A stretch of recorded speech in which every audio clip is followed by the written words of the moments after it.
We've two bits to what we want to do now, before we end. We have another section where Professor Padraic Kenna and Dr. Mark Jordan from Southampton and Padraic from Galway are going to talk to us about closing the gap between the promise and the reality. So it's a bit about so what have we been doing up until now. Both Padraic and Mark have worked with residents in different communities, with ourselves in Cannes, with the Community of Practice, with other groups around the country, really trying to work up solutions, to present ideas, to put frameworks together that address some of the issues that we've been hearing about all day. So we're going to hear from both of them. Mark will come in online, and Padraic will take up after that. And then the bit after that will be really about us sort of saying, so what about this? Like, there are solutions, there are ideas there, but what we really need to do is to see how do we drive some of this? How do we take some of the passion Leanne and Karen and those have been saying to us, and how do we drive things forward? And we did invite the various political parties to come, and we are delighted with those of you who have turned up, and we really appreciate you staying for the day. But we would welcome hearing the perspective at the end of the day of what is the political view of what it is you are hearing from a party point of view, not so much from a personal point of view, but from a party point of view. What are you hearing? What sense politically are you making of this? So I want to hand over now to Mark. Is he there? Yeah. Yes. Hi, Mark. I can't see you yet. There you go. He has helped over many, many years. Was very involved with us on lots of different projects, and it's always really, really obliging. But for those of you who don't know, Mark is a lecturer in land and housing law at the University of Southampton and the director of People, Profit and Community Research Centre. His research focuses on the right to housing and how it is understood and realised by social movements from below. And Padraic, who's in the room with us, is going to speak upon one. They're sharing the slides, an economy of effort here, or else a partnership that really works well and has worked well for a long time. Professor Padraic Kenna lectures at University of Galway on housing law and policy, including housing rights. He has researched and published widely on housing law, rights and policy at national and European level. Both have offered very modest biographies, I might just say. But without further ado, I'm going to hand over to you, Mark. Thanks very much, Cecilia. Myself and Padraic are going to talk through our research in this area. The title of our paper is Closing the Gap Between the Promise and Reality of Regeneration in Ireland. And our presentation and our research very much builds on a lot of the presentations that have been preceded us and the points that have been made by others, particularly Gail and Debbie, which made very clear how residents often feel disempowered by local authority housing management and the regeneration process itself. And we heard how long it can take, as much as 25 years and even longer, which is extraordinary and presents its own risks, as we'd see in our paper. So in our presentation, we're going to talk about the gap between the theory and the promise of regeneration and the lived reality that we've heard described so well earlier on. Now, our instruction from Cecilia was we wanted to take a more solutions focus and to try and imagine alternative approaches that could help close the gap between this promise of regeneration and the lived reality. So to that end, our starting point, and it's a point I'm very glad was raised in the discussions, is the recognition that many families living in local authority housing in Ireland reside in very poor housing conditions, amounting to housing that is inadequate. So this is a finding of the Council of Europe in FIDH versus Ireland, a complaint I worked on all those years ago. And it is extraordinary that over a decade has passed and the state has not taken action to address the violations. It's a continuing violation, which is remarkable. Now, for decades, regeneration has been one of the main policy responses of the Irish state to poor housing conditions in local authority housing. And in a moment, I'm going to talk about the extensive literature around regeneration, government literature around regeneration, which promises a lot. But the point, I suppose, of this presentation is to emphasize the point already made, is that there's often a gap between the theory, the promise, and the lived reality. And so I'm going to focus on that part, and then I'm going to leave it to Padraic towards the end with the very difficult task of talking about how this gap might be closed. So the theory, it's helpful to begin with the definition. And this is a definition that the Department of Housing has offered for regeneration.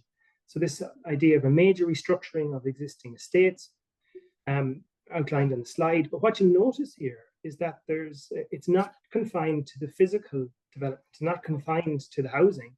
It includes social aspects as well. And that's a really important point to develop.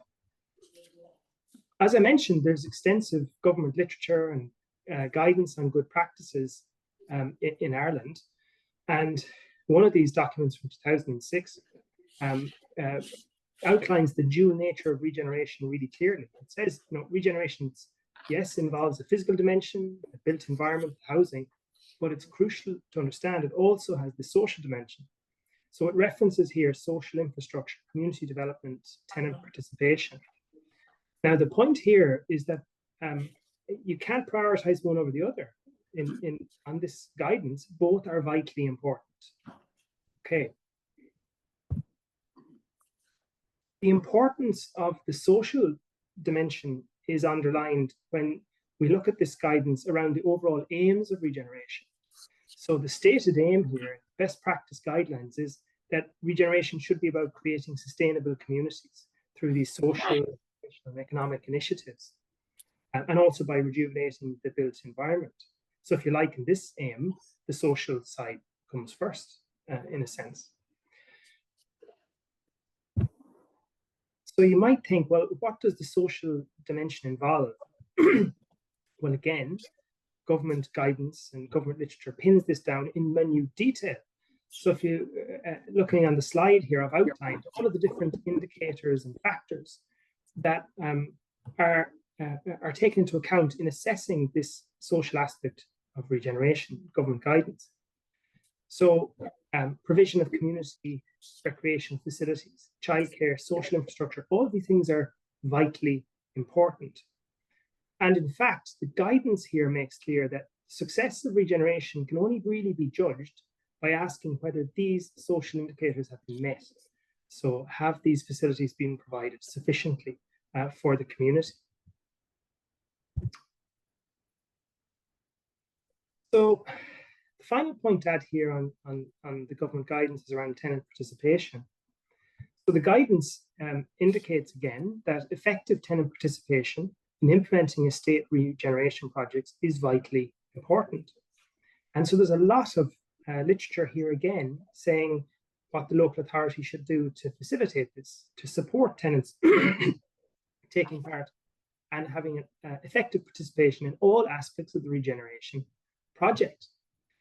So to summarize this situation, in theory, that there is fairly extensive government literature on regeneration in Ireland, compiled over decades, that emphasizes a number of things. It emphasizes that regeneration should address the built environment, but equally should focus on the social aspect and dimension. It should create sustainable communities by addressing the underlying causes of deprivation, and it should create these meaningful opportunities for tenants to participate. And that's the promise of regeneration.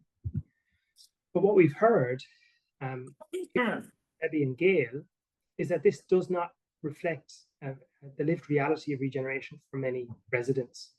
There's a strong sense, and we've heard it in the room today, that despite some good efforts to address social exclusion, structurally, regeneration projects have tended to be property-led. They've tended to focus on the built environment, and there's often a failure to recognize the value of existing community networks, support, integration, and sustainability, despite the fact that those things are also part of the government guidance. So it's not surprising, therefore, when those important factors are downplayed or deprioritized, that residents have these feelings of being disempowered by regeneration. So, alternative approaches. This is the front page of the booklet. I think it's on all your tables, and it's the document that I was involved in this project with Padraic. It's a really novel research project conducted during COVID, so it was a bizarre time for everyone. But it involved working with 3 local authorities, local authority tenants in those 3 areas, to consider housing management, to consider tenant participation, and really see how the situation could be changed to empower tenants and close this gap between the promise and reality that we've discussed. So in our research, and you can browse through it in your time, we looked at good practices internationally. And what we proposed there is based on listening to the tenants and integrating their perspective in research, was a human rights-based approach, which Leilani touched on earlier on. Now, we were particularly focused on a model in Scotland. So we looked at our closest geographical neighbours and seeing what they're doing around regeneration. And we thought the Scottish model was a really good one. So the Scottish Human Rights Commission have this human rights-based approach, and they've integrated into regeneration projects there. Now, before handing over to Padraic, I just want to outline what this looks like. I'm not going to go into a huge amount of detail because I think Leilani has covered this, the general picture really well. But I just want to say how it could work in a regeneration project. Now, what we've proposed, I'll get to the next slide in a moment, is a bottom-up human rights-based approach to tenant participation. And it emphasizes the panel principles. So these are a means of explaining in concrete terms what a human rights-based approach means in practice and how it could empower tenants. So panel stands for, you see on the left there, participation, accountability, non-discrimination, empowerment, and legality. They're the founding kind of principles. So how might this work in a regeneration project? Well, starting with participation. The foundation of a human rights-based approach is meaningful participation. So the idea here is that the rights of residents are only vindicated where they are able to fully participate, and that their participation is meaningful, so it has a demonstrable impact on important decisions throughout the regeneration process. And the related point here is that there must be effective remedies where something goes wrong, so you're not waiting endlessly for repairs or work to be carried out, or not having to put up with a substandard response. There should be adequate remedies. The second principle of accountability. So this involves looking at the public body, the local authority, and requiring that they must demonstrate how they've taken into account the residents' rights, their right to housing at each stage of the process. Non-discrimination, so this I think speaks for itself. Tenants should be treated and residents should be treated fairly. Empowerment. So here, there's more detail in the report, but the idea is that the local authority must take greater steps to support residents taking an active role in shaping design and implementation of the project. And that would extend to the timeline as well. And legality. So the point here is that public bodies must be able to demonstrate the concrete steps they've taken to realise residents' rights and develop sustainable communities. So the final point here, our view is that, and certainly my view, is that a representative national association of local authority tenants would be the ideal component to implementing this model. And the benefits are, there's multiple benefits to this. It would provide a basis for helping local authorities meet their obligations, which they're under. It would provide a way of translating the existing guidance, and there's a lot of guidance there, into concrete actions that benefit tenants and residents. And above all else, it could provide a means of empowering tenants to challenge inadequate regeneration practices.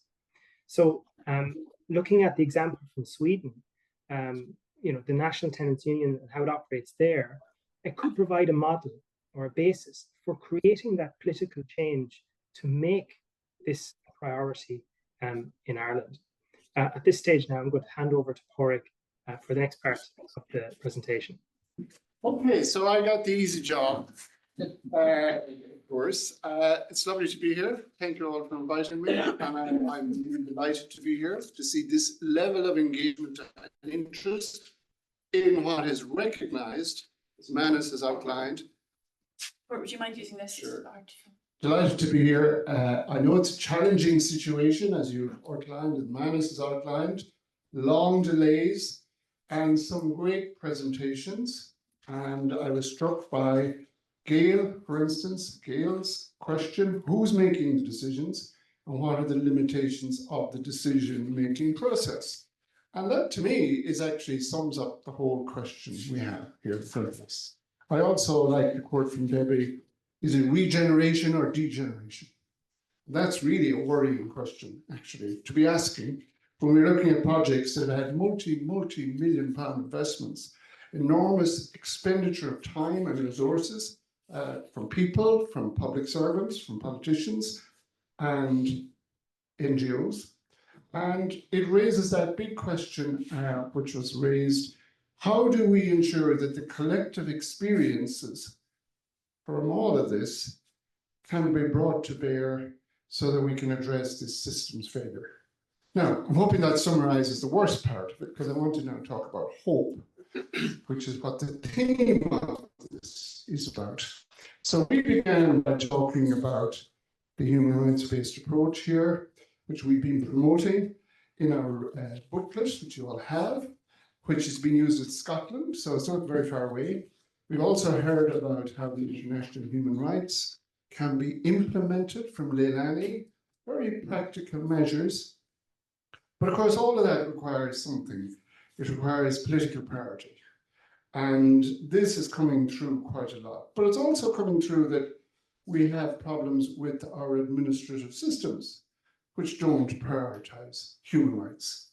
And that's a big problem. And especially where we're talking about local authorities who don't see themselves as part of the state for some strange reason, which has international obligations.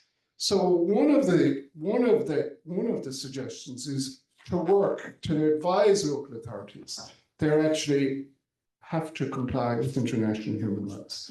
And that's why when we did our FIDH versus Ireland case a long time ago, 2014, it's hard to believe it, which found a violation of Article 16 of the European Social Charter, which is still ongoing 10 years later, 11 years later. The people who are collectively charged with addressing this, and the minister has never missed the opportunity to point out to us, are the local authorities, not the department. And this is the response that's given to the Council of Europe every 2 years, that local authorities are autonomous, and though the department provides them with funding, we don't make the decisions for them. So this is the response. It's going to the Council of Europe from Ireland. You can look it up. It's available on the website. And it, to me, is a really remarkable situation where we have the central government authority dissociating themselves from local authorities and saying, well, we accept the responsibility, but the local authorities have the duty to carry it out. And this kind of situation needs to be exposed, and it needs to be highlighted that, you know, that's not a good enough response from a country that claims to be a human rights superpower on the world stage. So here we have this worldwide narrative. We're the international defenders of human rights, but we at home say we can't implement them because our local authorities don't understand them. So that's my first point. The next question is, it's been coming up all day, and we've been promoting it for a long time, the National Tenants Union. Now, I'm going to come back to that at the end, because I think that's quite a significant question. But before I do that, I want to say that there's also another narrative, which is also really powerful. And that is the narrative of storytelling, which we've heard today. That is really, really powerful, because it cannot be challenged by anybody. And as you heard Leilani, who said she has to defer to the people on the ground who are the tenants who are experiencing the lived experience of the violations. And that is hugely powerful. Well done. Gail is here. These stories are so powerful, they cannot be ignored. And we might underestimate it, but actually it's really powerful. And even when you talk about international human rights are powerful. They're not as powerful as people's stories, actually, at the end of the day. International human rights lawyers have a great propensity to produce reports, and I'm probably guilty as any of them, but none of them have the effect people's stories who are experiencing these situations. And on that vein, I just want to mention the International Social Housing Festival, which is coming to Ireland next June, where the focus is on storytelling. And there's going to be 1,500 to 2,000 people of social housing, creative people from all over Europe coming here to Dublin. And we want people to take part. It's been organised by the Irish Council for Social Housing. And I think Ali will circulate your link. So Gail, it's another opportunity. Oh, yeah. Okay. Now, I want to come back to, this is another one that I've been mentioning for quite a while, tenants charter. So while we might like to set up a national tenants union, which I fully support, of course, there's nothing to stop us having a tenants charter now, right now. And we can adopt it straight away from the International Union of Tenants. It's available online. That is, as you know, supported by the Swedish Union of Tenants. Probably, I think, maybe have their office there with the Swedish Union of Tenants. But this is an international organisation, an internationally accepted charter. I just don't understand why we are not adopting it in Ireland. Actually, don't understand why we're not adopting a charter, which says tenants must have the right to participate in decision-making process through their own organisations. They should have the right to establish and operate tenant organisation to address issues related to their living environment. Now, it doesn't require a constitutional change. It doesn't even require legislation to adopt this. We can adopt this. We can ask local authorities to adopt it. We can adopt it as organisations. And that immediately gives us a footing in an international context when we're talking about our issues here. Yeah, or the clicker. Okay, so one of the other things that we saw from Mark's presentation is about sustainability. And we saw that in all of our regeneration plans and policy documents, we see this phrase coming up all the time: sustainable communities and sustainability. Here again, of course, Ireland has chosen to be the world leader. We were the people whose civil servants pretty much drafted the Sustainable Development Goals, I'm sure you know, and we promote them around the world through our Department of Foreign Affairs, through our ministers, through every public opportunity we get, the UN. And right in the middle of those sustainable goals, we find very interesting, in the fourth paragraph, we pledge that no one will be left behind. This is the fourth paragraph of the Sustainable Development Goals, which every country in the world, actually, I think, bar one or two, have adopted. And where we produce an enormous report every year on how we're meeting the Sustainable Development Goals. I think it was 370 pages was the last one, last year, called a voluntary report, but it includes all sorts of things about housing and consultation and everything. But we also find in there, we will endeavour to reach the furthest behind first. Again, a very interesting, simple phrase.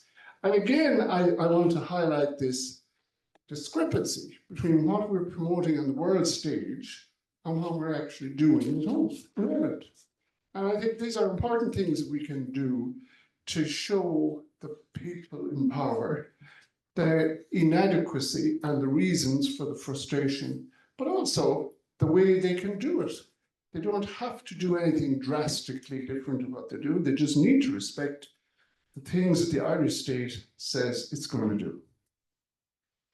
So I'm not going to impose or offer anything too demanding, but I would say that the Tenants Charter would be a very useful way to begin to build on the idea of a national tenants union. And I also say that the human rights-based approach, although you might say it sounds very human rightsy and lawy, it's not really. Scotland has done it very effectively, actually. And there's a very important link between the human rights-based approach and leaving no one behind. There are very important links, I think, we can make. And you'll find all that information when you look at the Sustainable Growth website. We have a big Government of Ireland website called Leaving No One Behind. Okay, look at Google it. It's a beautiful website. It's actually lovely. As we embark on this great collective journey, we pledge that no one will be left behind. Recognizing that the dignity of the human person is fundamental, we wish to see the goals and targets met for all nations and peoples, for all segments of society. We endeavour to reach the furthest behind first. So linking those two, human rights-based approach, leaving no one behind, what we find then is a methodology focuses on rights, empowerment, meaningful participation, and capacity development, which is what we're doing here today. Developing the capacity of the actors and advocates to raise these issues in the fora where they will have most effect. So I want to thank you all for inviting me and arranging this. I want to say, of course, that the real risk is that we're talking about buildings, we're talking about property, and we're talking about money. And don't forget, there's a lot of money behind all of this. These pieces of land where all this regeneration is happening are discussed in boardrooms around the world. They are so valuable in the global financialization of money. These little sites, which you will look at and say, well, that's been empty for 5 years or 10 years, you can be sure that's been widely discussed in boardrooms and investment funds around the world to see how could we get a little bit of that where our asset managers can get involved and we can get a 5, 8, 10 or 15% return. So don't forget these people are also players in this whole equation. So I'll leave you with these thoughts, and I would say National Tenants Union, Tenants Charter, and I hope to see you all again when we've progressed some of these. Thanks a lot. Yeah. Thanks, Padraic, and thanks, Mark. And I suppose really over the years, both Mark and Padraic have been working with groups such as ourselves and lots of residents in communities and community groups, really trying to say, what can we do? You know, how can we push stuff? So we've pushed through trying to get the accountability and getting the Council of Europe violations recognised 4 times. We've pushed through all that. We've pushed through the offer for engagement around all of that, did our very best with no resources for all of that. We've pushed through looking at the policies that Mark and Padraic have talked about sustainable communities, drawing attention yet again that they exist, that they're important. If we're bothering to write them up, why aren't we implementing them? We've pushed through an understanding of what the Tenants Charter would look like and what a national tenants organisation would look like. Push, push, push. And really at the end of the day, very little coming back. So, you know, I think we have to get somewhat real. The attempt by the projects that have been involved in this community of practice to join up and to collaborate and to share the learning and to get us to even to this conversation today has been enormous. And you know, the resources run out for some stuff like this. So where does it go to again? When we did the collective complaint back in 2014, we contacted 20 communities. There's no resources to keep doing that. So yeah, this is our reality. And of course we can roll over and die, or else we can keep fighting. So we will keep fighting. But I suppose I don't want to underestimate the urgency that it can't end here. And from ourselves, like the community of practice will go away after this and we'll review and we'll look and see where it's gone, and we'll continue with all the various players and a lot of people in the room to look and see how we can keep pushing. But for ourselves in Cannes, we are also have an IRIC funded grant. And Peter will be in contact with many of you in not so distant future, where we're really looking at the collective complaint mechanism, and Paul is going to be involved as well, as is Padraic and Mark. But where we're looking at the collective complaint mechanism and trying to put some pressure on the institutions that have a responsibility for for their own accountability. So when monitoring reports are sent in, they must mean something. So there will be opportunities for more publicity and more push in the next 6 months to a year. But really and truly, we need others to leave the room with that sense of urgency, because Gail, Debbie and Susan are going home tonight to the areas that they live in. And as you say, we're going home somewhere different. So we have to leave here with urgency in our hearts. I'm going to leave it at that. I'm going to hand over to Una, who's going to say her final words in relation to today's event. And I suppose, you know, the title of today was Construct and Hope. And I suppose I was already thinking in my head, Padraic had said, like, leave no one behind. And I was thinking, like, well, where do we want to go? And I know it was mentioned earlier about enjoyable housing. I think it was Karen that said about enjoyable housing. And to me, it's enjoyable homes. It's not housing, it's homes we're looking for. And they're not commodities, they're homes. That's what we want. And if there's an oversupply, well then, okay, there could be commodities. But when there's an undersupply, I don't know how they could be commodities. They're homes, and that's what we're looking for, homes for people and enjoyable homes. And I suppose, how do we get there? And Padraic, I think, really summed it up there around the human rights-based approach and the potential of the Tenants Union Charter and SDGs, put pressure on accountability. And we've looked then at, you know, both suggestions there around how we can split target structures within in the system as such. And I suppose, you know, we have to leave here with a bit of hope. I was kind of very energised, and I think it all came together as the day went on. The speakers have been amazing, and I think the tenants, as normal, the residents in you know, are just, they come here each time, come to all our dialogue, to talk about the, you know, what has happened, what hasn't happened, and they pour their hearts out. And I mean, they are the they've lived experience, they're the experts in the room, and I suppose we all should defer to them. And I mean, Debbie, Gail, and Susan is here. It's Susan as well. Yeah. So I mean, it's just another residents. We've had numerous residents through the dialogue process, and I suppose this is continuing to be a dialogue. I think this is just the next stage. You know what I mean? And the community of practice isn't going anywhere. So we will be looking for more funding at some stage. So to continue, but I think it's important to continue the dialogue and give us all a chance to be in the same room together, and people that are online as well, to discuss what's, you know, it's just you know, in the middle of a housing crisis. I suppose it's just incredible that we're having these conversations at all. Just to say, there's a lot on social media and a lot on the media. So if you can share it, comment on it, get it out there, I think it's very important. I think you know, it'll fade again. You know what I mean? I think it's very important now when priorities are being set for the new government, and we have a new minister in the offing, and we'll all be hammering on the door to get in there as soon as possible. And I think as a collective, we've more power than individuals. And I suppose just keep stirring it, guys. That's all I can say, because I don't know what else to say. But as I said, it's about hope. And hopefully we'll be here in another few years, and we'll have a couple of ticks and a couple of boxes. That's, yeah.